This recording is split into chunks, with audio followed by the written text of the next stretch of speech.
Welcome friends. Social মিডিয়াতে আজকে একটি বিজ্ঞপ্তি দেখা যাচ্ছে। আজকে 29শে জুন 2026 তারিখের বিজ্ঞপ্তি স্কুল এডুকেশন ডিপার্টমেন্টের পক্ষ থেকে সমস্ত জেলার ডিআই এবং প্রাথমিক ও মাধ্যমিকের ডিআইদের উদ্দেশ্যে এই বিজ্ঞপ্তি। ঠিক এর আগের যেমন বিজ্ঞপ্তি ছিল একই ভাষা, যে বিদ্যালয়গুলিকে মর্নিং করার জন্য অ্যালাউ করা হলো, অ্যালাউ করতে বলা হয়েছে আগামী 15ই জুলাই 2026 পর্যন্ত।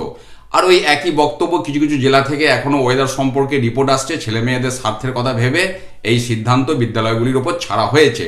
কিন্তু এই বিজ্ঞপ্তি আর এর আগের বিজ্ঞপ্তি দুটিকে ট্যালি করলে যেটা দেখা যাচ্ছে, বিজ্ঞপ্তির নম্বর একই এবং আরও বেশ কিছু বিষয় একসাথে যদি কনসিডার করা হয়, তাহলে সেই বিজ্ঞপ্তিটা কিন্তু আমার অন্তত আসল বলে মনে হয়নি।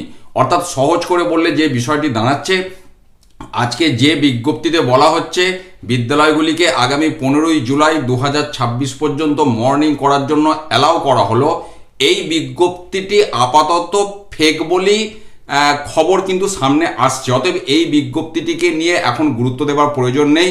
অরিজিনাল যদি বিজ্ঞপ্তি সামনে আসে আমি তখন আপনাদের সাথে শেয়ার করব। তার কারণ এই বিজ্ঞপ্তি সামনে আসার পর আপনারা আমার আগেকার বিভিন্ন ভিডিওতে কমেন্ট করে জানতে চাইছেন যে এই বিষয়ে আমার কি পর্যবেক্ষণ। তো সেই বিষয়টা আমি আপনাদের সাথে শেয়ার করলাম। ভালো থাকুন, সুস্থ থাকুন, ধন্যবাদ।